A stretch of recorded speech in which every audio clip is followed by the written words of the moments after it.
ইমাম আবু হানিফা রাহিমাহুল্লাহর সময়ে কুফার গভর্নরের কাছে কিছু নাস্তিক আসলো। তারা এসে বলল, আপনি আপনার সাম্রাজ্যের সবচেয়ে জ্ঞানী ব্যক্তিকে ডাকুন, আমরা তার সাথে বিতর্ক করে প্রমাণ করে দিব যে স্রষ্টা বলতে কিছুই নেই। এই পৃথিবী কোনো স্রষ্টা ছাড়া একা একাই সৃষ্টি হয়েছে এবং এই পৃথিবী কোনো নিয়ন্ত্রক ছাড়া একা একাই পরিচালিত হচ্ছে। কুফার গভর্নর বিতর্কের জন্য যুগ শ্রেষ্ঠ ফকিহ ইমাম আবু হানিফা রাহিমাহুল্লাহকে দাওয়াত দিলেন। ইমাম আবু হানিফা রাহিমাহুল্লাহ নাস্তিকদের চ্যালেঞ্জকে গ্রহণ করলেন এবং বিতর্কে অংশগ্রহণের ব্যাপারে সম্মতি জানালেন। দিন তারিখ ঠিক করে বিতর্কের আয়োজন করা হলো। বিতর্কের দিন বিতর্ক দেখার জন্য সকলে উপস্থিত। নাস্তিকরা ঠিক সময়ে মঞ্চে এসে উপস্থিত হলো।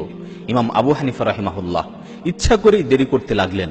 আবু হানিফা রাহিমাহুল্লাহর আসতে দেরি হচ্ছে দেখে নাস্তিকরা হইচই শুরু করলো এবং হাসাহাসি করে বলতে লাগলো, আবু হানিফা ভয় পেয়েছে, আমাদের সাথে বিতর্ক করার মতো সাহস তার নেই, এজন্যই সে আসছে না। কিছুক্ষণের মাঝেই দেখা গেল ইমাম আবু হানিফা রাহিমাহুল্লাহ তাড়াহুড়া করে একাই মঞ্চে এসে উপস্থিত হলেন। তখন নাস্তিকরা বলল, আপনি কেন দেরি করলেন, আমরা তো জিতে গেছি। আবু হানিফা রাহিমাহুল্লাহ বললেন, শান্ত হও, কে জিতবে সেই বিষয়ে পরে আসছি, আগে শুনো কেন আমার দেরি হলো।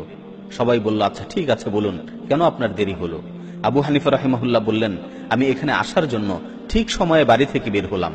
আমার বাড়ি থেকে এখানে আসতে মাঝখানে একটি নদী পড়ে। আমি যখন নদীর পাড়ে আসি তখন দেখতে পেলাম নদীতে কোনো নৌকা নেই। আমি খুব চিন্তায় পড়ে গেলাম, নৌকা ছাড়া কিভাবে আসব। বেশ কিছুক্ষণ দাঁড়িয়ে রইলাম। হঠাৎ করে দেখতে পেলাম নদীর মাঝখান থেকে একটি বিশাল বড় গাছ বেরিয়ে আসলো। গাছটি একাকে চিরে টুকরো টুকরো হয়ে তক্তায় পরিণত হয়ে গেল। তারপর তক্তাগুলো একটি অপরটির সাথে জোড়া লেগে একটা নৌকায় পরিণত হলো। নৌকাটি আমার সামনে এসে থামলো। আমি নৌকায় উঠলাম। নৌকাটি একাকে চলতে লাগলো এবং আমাকে এপারে নামিয়ে দিল। আমি নেমে এখানে চলে আসলাম। এটাই হলো আমার দেরি হওয়ার কারণ। এ কথা শুনে নাস্তিকরা সবাই অট্টহাসিতে ফেটে পড়ল এবং বলতে লাগলো, এটা কি করে সম্ভব যে একটা গাছ কোনো মানুষের স্পর্শ ছাড়া একা একা চিরে নৌকায় পরিণত হয়ে গেল? এটা পাগলের প্রলাপ ছাড়া আর কিছুই হতে পারে না। আবু হানিফা রাহিমাহুল্লাহ তখন তাদেরকে লক্ষ্য করে বললেন, একটি গাছ চিরে একা একা নৌকায় পরিণত হয়েছে এবং আমি সেই নৌকায় চড়ে এখানে এসেছি, এই ঘটনা কি তোমাদের বিশ্বাস হচ্ছে না? তারা বলল, না।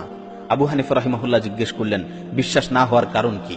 তারা বলল, মানুষ বা যন্ত্রের সাহায্য ছাড়া একটা নৌকা কখনো নিজে নিজে তৈরি হতে পারে না, আর কোনো মাঝি বা নিয়ন্ত্রক ছাড়া কোনো নৌকা একা একা চলতে পারে না।